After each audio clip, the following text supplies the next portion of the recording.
Assalamu alaikum wa rahmatullahi wa barakatuh. As we seek to address you on the subject of such paramount importance to Russia, namely Islam and Russia's tryst with destiny. We, from the world of Islam, who receive our guidance and our explanation about the reality from the blessed Qur'an, the Holy Qur'an, and from the blessed Prophet Muhammad, Allah's peace and blessings be upon him, we have a perception of Russia that the Russian people would be very interested to learn about. The Qur'an addresses us in Surah Al-Ma'idah and tells us that a time will come when we will most certainly find those who will have the greatest hatred and hostility and enmity for us Muslims to be the Jews, as well as those who are hell-bent on blasphemy, shirk. The verse of the Qur'an, بَعْدَ أَعُوذُ بِاللَّهِ مِنَ الشَّيْطَانِ الرَّجِيمِ, and we would particularly invite those who are attracted to ISIS, who believe that ISIS is the best thing that has ever occurred in modern Muslim history, and who want to join the ranks of ISIS in that jihad. They call that a jihad. I call it a bogus jihad. We would invite you to sit down and listen to the Qur'an so that you might wake up from your sleep. بَعْدَ أَعُوذُ بِاللَّهِ مِنَ الشَّيْطَانِ الرَّجِيمِ لَتَجِدَنَّ أَشَدَّ النَّاسِ عَدَاوَةً لِلَّذِينَ آمَنُوا الْيَهُودِ وَالَّذِينَ أَشْرَكُوا. You will most certainly find in time to come that those who will have the greatest hatred and hostility and enmity for you would be Jews. When the Quran speaks of Jews, it is not speaking about all Jews. No, that's wrong methodology. It is speaking about some Jews, not all Jews. You will find that those who will have the greatest hatred for you would be Jews.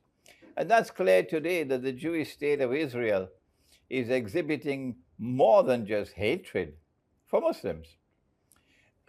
It is acting in a barbarian way. But the Quran goes on to speak about those who are hell-bent on manifesting and projecting shirk or blasphemy. And that is precisely the conduct of those who control power in the world today, in Washington, in London, in Paris, in Germany, etc.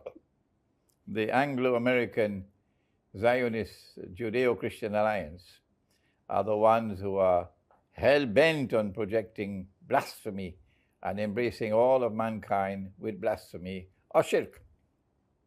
There are many examples of it that we can give to you, but we've done that in so many previous lectures of ours. But then after having spoken about those who would at that time have this greatest hatred for us, Muslims, the Quran then goes on to say that at that time you will find something else. وَلَتَجِدَنَّ أَقْرَبَهُمْ مَوَدَّةً لِلَّذِينَ آمَنُوا الَّذِينَ قَالُوا إِنَّا نَصَارَى. That you will most certainly find at that time when the Jews exhibit the greatest hatred of all, at that time you will find that those who are closest of all to you Muslims in love and affection would be those who say, we are Christians. This is not Imran Hosein speaking. This is the Quran. And we invite you who are supporters of ISIS, who are supporters of the bogus Islamic State and bogus Caliphate, who are acting just as barbarian in your conduct as those who rule the world today. We invite you to listen to the Quran. Who are those Christians, we ask you? And we want an answer from you.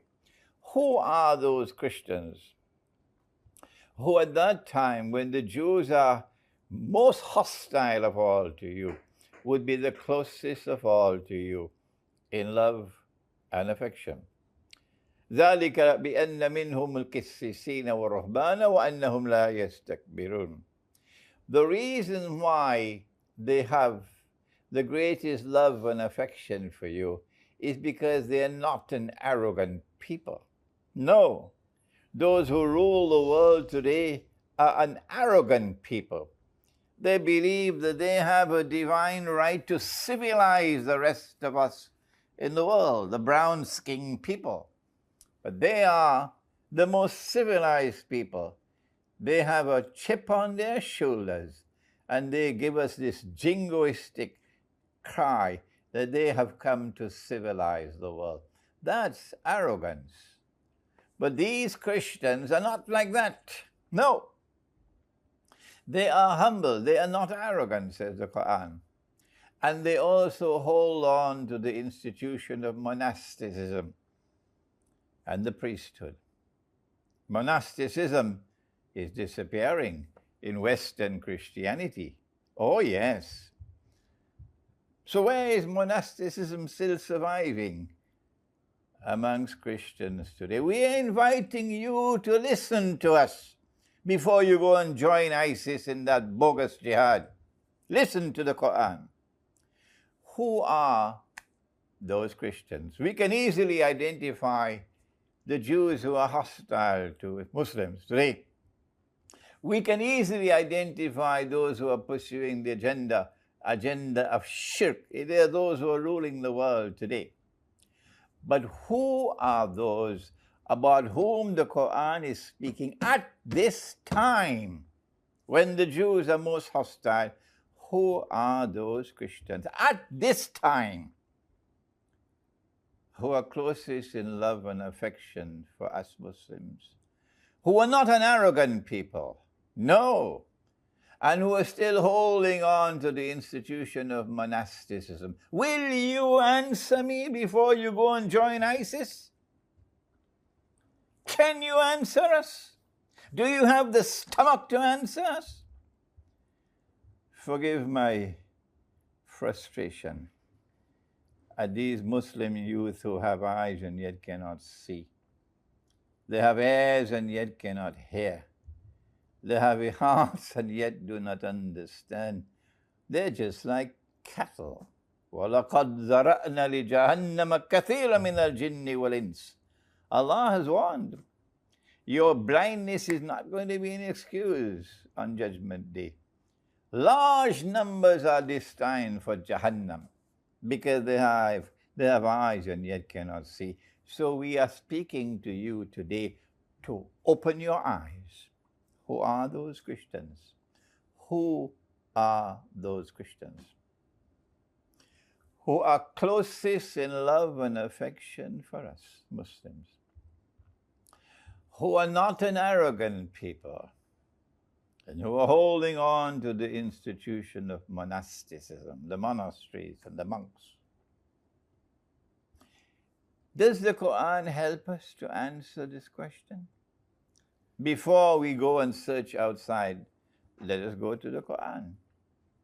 Yes, the Qur'an does speak to us and help us to answer the question by eliminating a certain part of the Christian world. Where does it do so? It does so in Surah Al-Ma'idah, the same Surah Al-Ma'idah.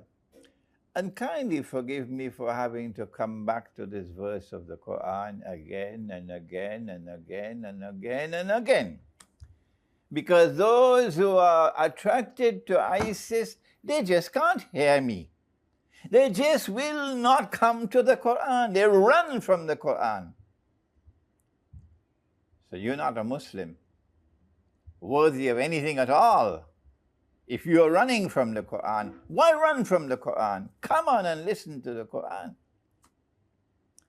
Allah gives a command, doesn't He? Ya ayyuhalladhina amanu, O you who have faith in Allah, the one God. لا تتخذوا اليهود والنصارى أولياء. Do not take the Jews and do not take the Christians as your friends and allies. Obviously, Allah could not be speaking about those Christians who are closest of all in love and affection for us Muslims. No, he has to be speaking about some other Christians, not all Christians. Did you hear me? Those of you who are attracted to ISIS, Allah could not be speaking about all Christians. Why? Because he just said that you will certainly find in time to come that those who will be closest in love and affection for you Muslims will be those who say we are Christians. So when he gives a command, do not take the Jews and do not take the Christians as your friends and allies, he could not be speaking about all Christians. Do you understand that? Why is it so difficult for you to come to the Qur'an? You run to join ISIS, but you will not come to the Qur'an. My language is harsh today. My voice is thunderous today because I'm frustrated at these blind mice who just keep running to ISIS and say they're good Muslims. No, they're not. A good Muslim is one who thinks. Allah sent the Qur'an لِقَوْمِ يَتَفَكَّرُونَ. But you will not think. So today your brother Imran or your uncle Imran is trying to help you to think. If Allah is not speaking about all Christians, then he could not be speaking about all Jews. When he says, do not take the Jews and do not take the Christians as your friends and allies. So now we ask the question, will you not answer me? Which Christians is Allah speaking about? Which Jews is Allah speaking about? When he says, don't take the Jews and don't take the Christians as your friends and allies. لا تتخذوا اليهود والنصارى أولياء. The answer is right there in the words which follow. Allah says, بَعْدُهُمْ أَوْلِيَاءُ بَعْضٍ. Meaning, and if you have a better explanation of the ayah, please send it to me. Do not take such Jews and do not take such Christians as your friends and allies. بَعْدُهُمْ أَوْلِيَاءُ بَعْضٍ, who themselves are friends and allies of each other.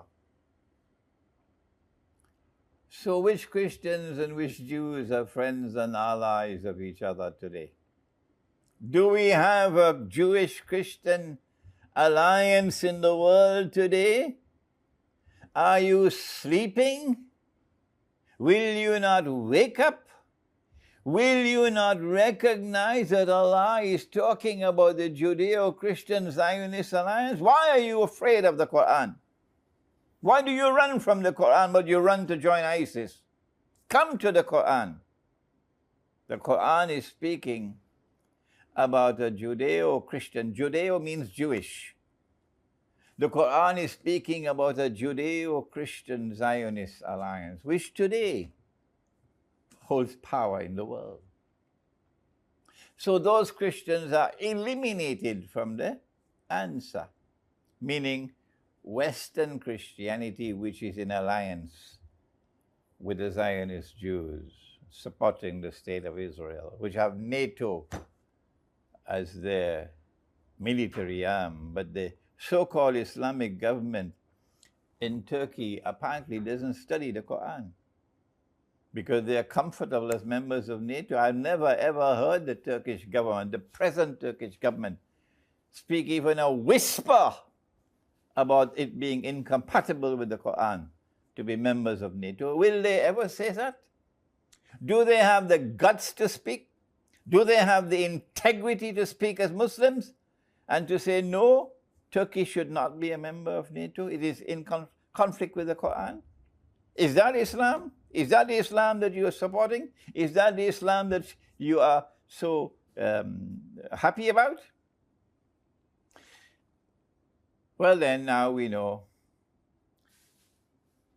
that the Christians who are going to be closest in love and affection to Muslims, at that time when the Jews are most hostile to Muslims, which is today, would not be Western Christianity.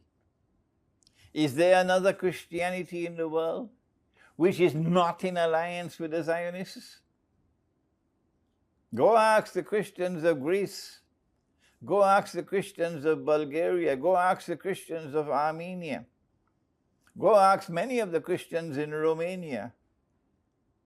And go ask the Christians of Russia. And they will tell you very, very quickly, we are not in alliance with the Zionist Jews. No. And we are holding fast to the institution of monasticism. The Quran refers to these Christians. Do you know that? There's a whole surah of the Quran about them. Do you know that? Those of you who are joining ISIS, will you not listen? There is a surah of the Quran called Surah Al-Rum. And in that surah, Allah speaks about Rum. It is at the beginning of the surah. The word Rum occurs only once in the whole Quran. And he says, غُلِبَتِ الرُّوم. Rome has been defeated. I know that I have quoted these verses of the Quran several times in the past. And some of you may be tired that I am repeating. But what can I do if the people who want to join ISIS, they have ears and they can't hear? Don't I have to repeat? So that some of them at least would have some integrity and come to the Quran before they go to join ISIS? غُلِبَتِ الرُّوم. Rome has been defeated. Defeated in what? A game of chess? No, defeated in war. So we're not talking about a church, about a monastery. We're talking about an army, a state which wages war. غُلِبَتِ الرُّوم فِي أَدْنَى الْأَرْضِ. Rome has been defeated in a land close by.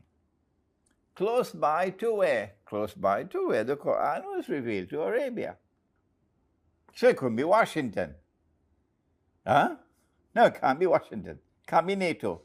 Rome has been defeated in a land close by. وَهُمْ مِنْ بَعْدِ غَلَبِهِمْ سَيَغْلِبُونَ فِي بِضْعِ سِنِينَ. But Allah is conveying news about the future. The Quran is declaring that there is something coming in the future, not the distant future. No, the immediate future, in a few years from now. That Rome is going to reverse the defeat and will be victorious. This is a prophecy, a divine prophecy. لِلَّهِ الْأَمْرُ مِنْ قَبْلُ وَمِنْ بَعْدُ.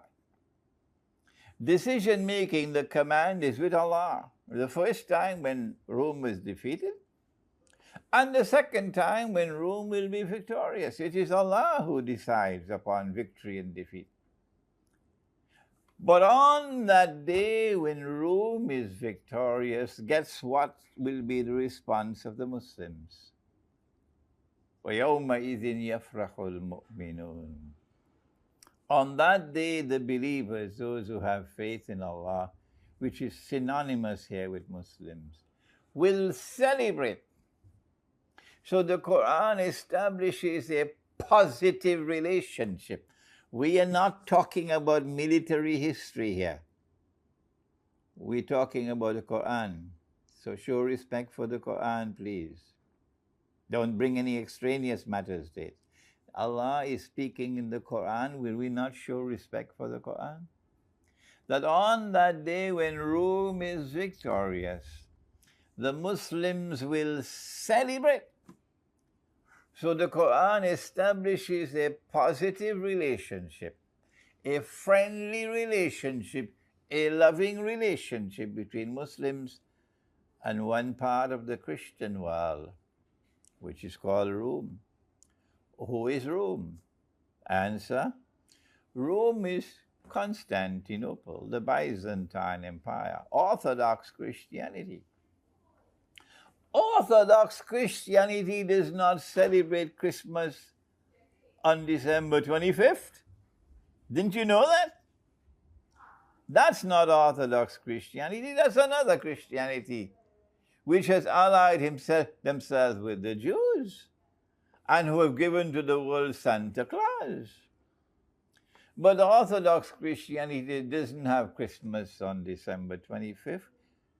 No, they have their Christmas in early January. Orthodox Christianity is Rome. And it is Orthodox Christianity that Allah is speaking about. Rome that He is speaking about. When He says that at that time, when the Jews are most hostile of all to you, at that time you will find Orthodox Christians coming to you as closest of all in love and in affection. Is this so difficult for you to understand? How many times must I repeat it? People are fed up now, Imran Hosein, repeating and repeating and repeating. Who is the leader of Rome today? Is it Greece? The Greek always remind us that they had built Hagia Sophia when Christianity has not yet reached Russia. And when the Russians wanted to know which religion to join, when the delegation came to Constantinople and they saw Hagia Sophia, they were so impressed that they went back and reported, and Russia decided to join Orthodox Christianity. The Greek never tire in telling us they were Christians before the Russians. But today the leader of the Orthodox Christian world is indeed Russia. Russia is the biggest, the most powerful leading nation in the Orthodox Christian world. So Russia is the leader of Rome today. If the CIA, have you heard me? If the CIA sends weapons and arms, and before that it was Britain doing it, Britain sending weapons to Imam Shamil, Britain sending weapons and sending money to Imam Shamil in the Caucasus to launch a rebellion against Russia, Tsarist Russia. If Britain is and United States of America are doing the dirty work of providing the weapons and providing the training and providing the financing as they're doing now for this bogus ISIS, and Russia responds to protect itself from this attack that is being launched through Muslims by the United States and Britain, are you going to blame Russia for seeking to protect itself when the CIA comes to stab you in the back at Grozny with the Chechens? Even the Chechens themselves admit that they were getting weapons from the CIA, from the Americans. So you're going to hold that against Russia? No, the Russians are absolutely correct in protecting Russia from this attack which is being launched by the CIA using Muslims. Muslims who have eyes and can't see because Allah prohibits you from taking weapons from the Americans and therefore from Saudi Arabia. So therefore, we have come to the conclusion that between Islam and Russia there is a link. The link is that the Qur'an recognizes Orthodox Christians or Rome to be those who at this time in history would be the closest in love and affection for Muslims. That is already taking place. I told you I went to Russia, I went to Moscow last July, and I spoke at the State University of Moscow, and I got a very respectful and a very friendly welcome and response, and I was invited to come again. And since I spoke in Moscow and since my lectures have been coming on the internet, I'm receiving emails from all over the Orthodox Christian world. All of them showing their approval and their fondness for this exposition of Islam that they're hearing from me, so different from Ottoman Islam, which waged relentless, unjust war, bogus jihad against Rome, Orthodox Christians, for 500 years on behalf of Dajjal.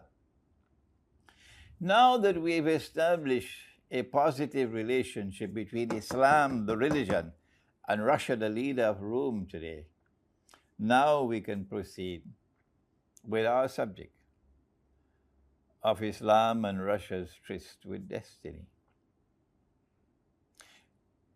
The Western world, the Judeo-Christian Zionist alliance, have been targeting Russia for the longest while. Even before the Zionist movement had been established, they were already targeting Russia. The Crimean War was fought before the Zionist movement was established. The Crimean War was the last effort that they made in warfare to try to crush Russia. And they did defeat Russia in the Crimean War, but Russia was able to survive and to turn the table within a few years. Russia was able to hold on to Crimea in the Crimean War, but with severe limitations on her use of Crimea as a naval port. But within a few years, Russia was able to turn the tables, and Russia survived. Russia survived the First World War, although Russia took the brunt of fatalities in the First World War. But at the conclusion of the First World War, they attacked Russia. The allies of Russia attacked Russia. They were the ones who launched the Bolshevik Revolution to stab Russia in the back. When the Russian troops were within an arm's length of Constantinople, and the alliance had made a pact, an agreement, that Russia would get Constantinople. But they didn't want Russia to get Constantinople. They say one thing with their lips, but in their heart there's something else. And so when the Russian troops were close to Constantinople, they launched the Bolshevik Revolution, which was done by Russian Jews. That's well known. And then the new Bolshevik government took Russia out of the war. Why? When the Russian troops are an arm's length from Constantinople, why do you take Russia out of the war? The answer is because the Bolsheviks do not want Russia to get Constantinople. That's why. And up to this day, they don't want Russia to get Constantinople. That's why. So they have to do whatever they can do to weaken Russia. So they gave Russia the Bolshevik Revolution and then the Soviet Union. And the Soviet Union in the most Christian of all states, Russia, Holy Russia. Holy Russia, why do I use the word holy? Because Russia is so pious in its affection for Christianity. That's why, you dum-dum. You can't understand why I'm using the word holy? Russia is the most sincere of all in its attachment to Christianity. The heart of Russia is spiritual. The heart of Russia, of Washington and London, is barbarian. But the heart of Russia is spiritual. But that's too difficult for you to understand, so you go and join ISIS. That's where you belong. Russia is intensely Christian. So they brought the Soviet Union as an atheist state to destroy Christianity. Is that so difficult for you to understand? The Soviet Union was at its heart a Zionist plant, even though the Soviets did not themselves realize it. The Zionists were at the heart of it. And for some 60, 70 years, the Soviet Union crushed and crushed and crushed the Orthodox Christian Church in Russia to destroy Russia. But Russia survived. It was the Zionist Soviet Union that set the trap for Russia when they handed over Crimea to Ukraine in 1952. Why did they hand over Crimea to Ukraine? Why? Will you not ask yourself before you join ISIS? The reason why they handed over Crimea to Ukraine, although Crimea is Russian territory, without asking the people of Russia for their permission, without speaking to the people of Crimea. No, the Soviet Union did nothing of the sort. They just handed over Crimea to Ukraine in order to set the stage for a day which is to come when Russia will be cut down to size and will pose no threat at all to anyone. And then came the time when they didn't need the Soviet Union anymore. It had done all the dirty work they wanted it to do, include forcing Turkey to join NATO. That's what the Soviet Union did. Then they dismantled the Soviet Union with the color revolution. They did it. So that when the Soviet Union was dismantled, then all the former states of the Soviet Union, which were not a part of the Russian Federation, could now be invited to join NATO. But the biggest plum of all was Ukraine. They wanted Ukraine in NATO. They finally got a coup d'etat, the Maidan demonstrations and the snipers who shot people, mercenaries out there shooting people to try to overthrow the government. But Washington and London have short memories. They only fixated about an aeroplane that was shot down from the sky, which they know about. They know who did it. And of course, the Malaysians know very well who did it. But they wouldn't talk about who it is who caused the government of Ukraine to be overthrown. The reason why they wanted this regime change in Ukraine is not so difficult to understand. It's a part and parcel of the effort to stab Russia in the back, so that a pro-Western government in Ukraine would then give Russia marching orders out of Crimea. And once Russia is denied Crimea as a naval port, Russia is no longer a superpower, because Russia would not have a warm water port anymore. But they planned their plans, and Allah planned His plans. And it happened in our lifetime. It only happened recently, earlier this year. The most momentous event in the history of the Zionist movement occurred just earlier this year. What was it? Within 2 weeks, Russia was able to reclaim Crimea without a shot being fired. It was brilliant, absolutely brilliant on the part of Russia to get the people of Crimea to choose, and they chose Russia. The parliament, which was a legally elected parliament of Crimea, which was recognized as representative of the people of Crimea, that parliament voted for joining Russia. And then Russia accepted the vote. And so Crimea was restored to Russia. When Crimea was restored to Russia, things changed in the Black Sea. Russia now has no restrictions whatsoever on the use of Crimea. Russian power can now be extended all over the Black Sea, which means all the littoral states. The Russian territorial waters, the Russian economic zone now expands because Crimea is now a part of Russia. So the Black Sea is now a Russian sea. And the first people to realize that things have now changed, the Turkish government.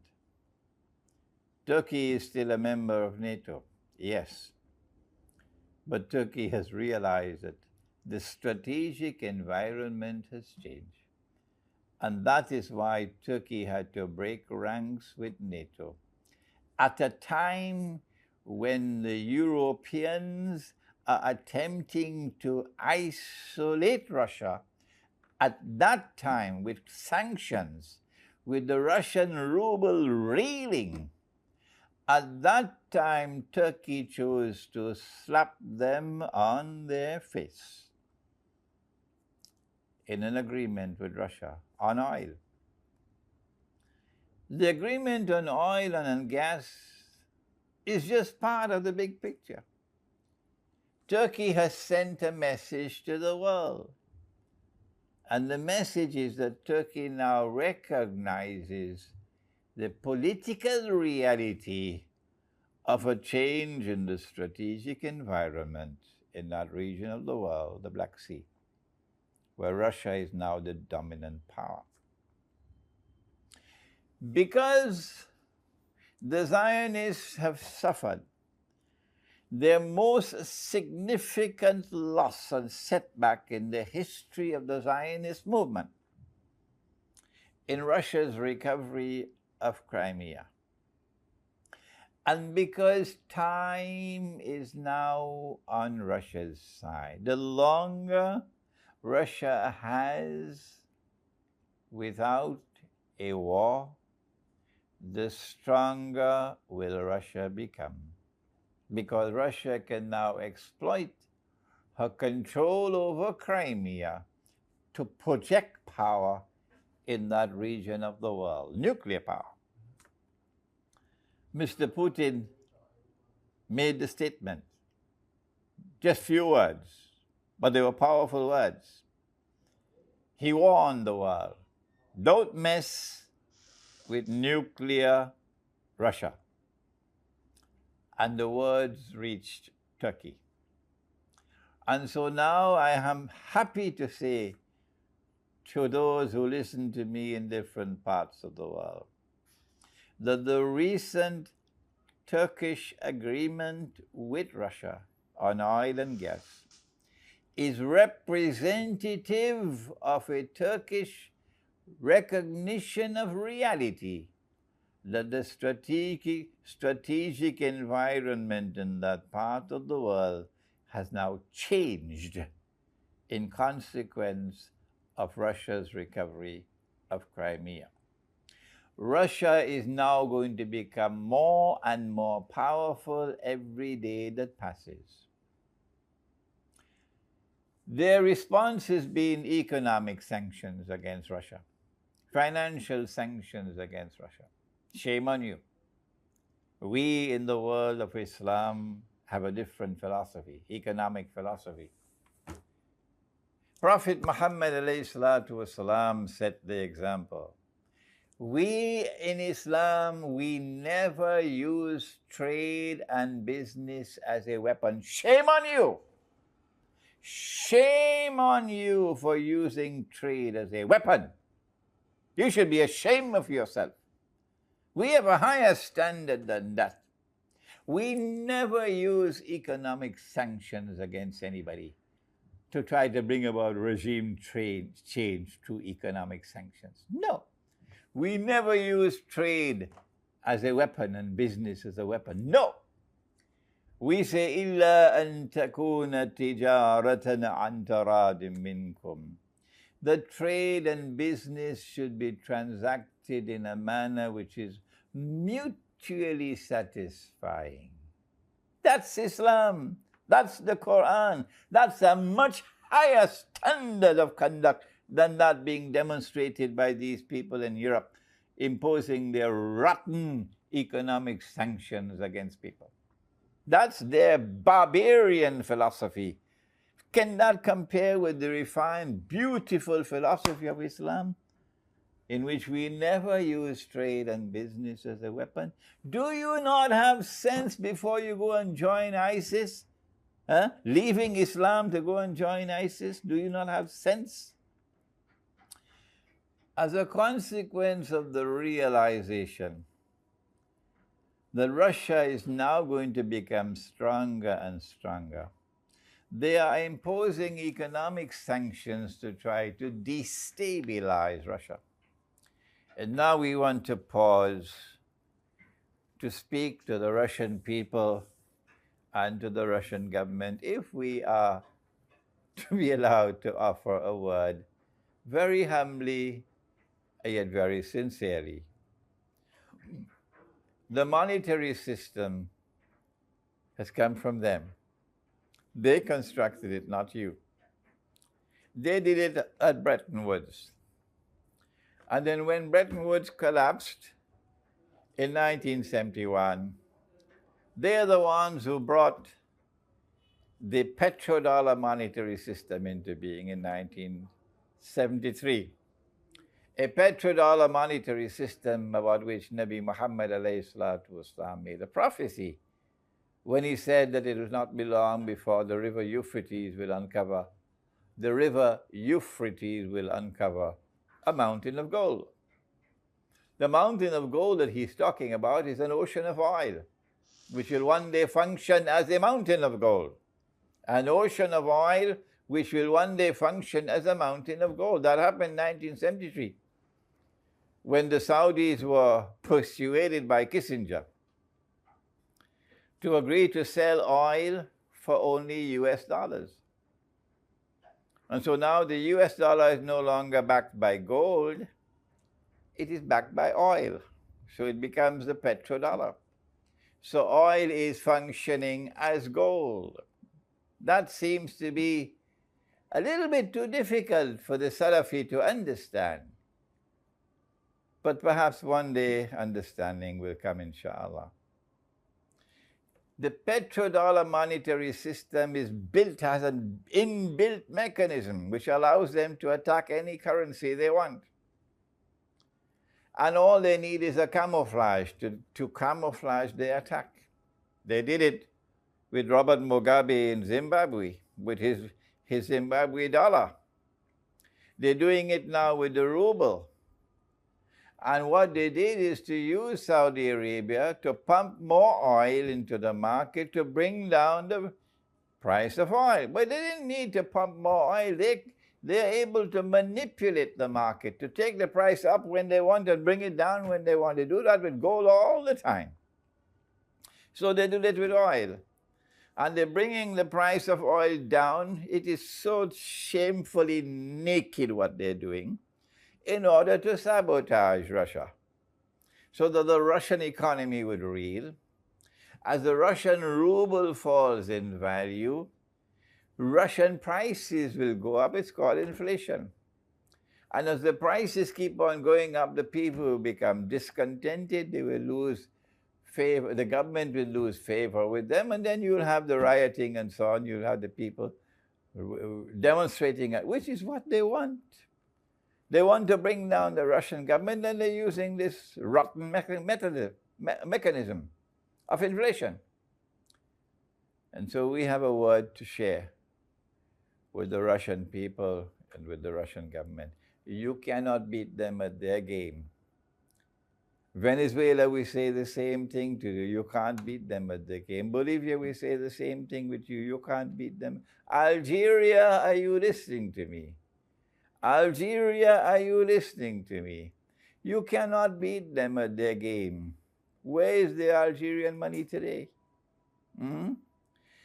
The only way you can insulate yourself against this venomous attack of inflation, when they attack your money and the ruble is falling in value. I was in Moscow last year, June, and the ruble was trading at about 33 rubles to one US dollar, which is already bad.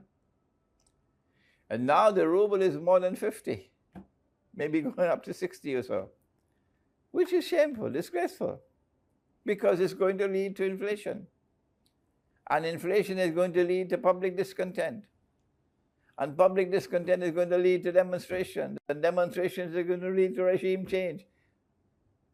So then what should you do? How do you get out of this trap? They laid for you. You don't solve the problem by the State Bank of Russia intervening in the market to try to prop up the ruble. That won't succeed. The answer from Islam, and we offer these words to you with some embarrassment because our own governments won't listen to us. No. Not even the Iranian government would listen to us. The answer is to do what many states in the United States have already done. The answer is to do what the state of Israel has already done. There are precedents. Namely, you make gold and silver coins legal tender. That's all. Make gold and silver coins legal tender. Russia has enough gold to mint the coins. And when you make gold and silver coins legal tender, the implication would be any shopkeeper would have the right, would have the obligation to accept gold and silver in payment for goods. Any worker will have the right to ask for his salary to be paid to him in gold and silver.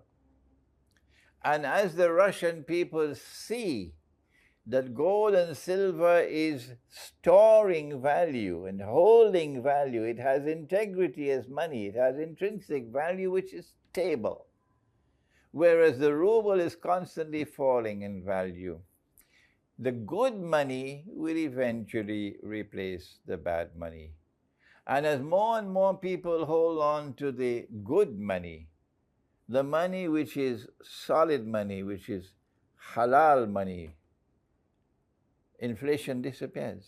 There's no such thing as rising prices except on the basis of demand and supply. These are gentle words that we share with Russia. Now, for Russia's tryst with destiny. The Prophet, Allah's blessings be upon him, spoke about the Malhama, or the Great War. He said, Umranu Bayt al-Maqdis Qarabu Yatrib, that when Jerusalem is built up and flourishing, look to Medina to see when will Medina be lying in ruins, in forlorn dissolution. Qarabu Yatrib Khurujul Malhama, when Medina is lying in ruins. Is it ISIS which is going to do that? When Medina is lying in ruins, when Medina is in forlorn desolation, that will be the time when the Malhama will occur. We are now on the doorstep of the Malhama.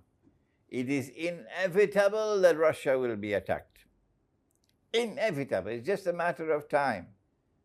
And that will be the Malhama, because it's going to be nuclear weapons. How do we know it's nuclear weapons? Because the Prophet said they will fight over that mountain of gold. And 99 out of every 100 would be killed. That can't be conventional warfare. 99 out of every 100 being killed has to be nuclear warfare. And there could only be one nuclear war in history, only one. So the Malhama is the nuclear war that is coming. We know it's coming because our Prophet prophesied it. I was thinking that perhaps it might be 5 or 10 years away. But then I had a dream, I shared it with you. I was in Iran for a conference in September. And the dream occurred twice in the same night. I normally do not share my dreams with the public. No. But I've done it on this occasion. because I believe the dream was sent to me, so I should convey it to others. I saw nuclear war.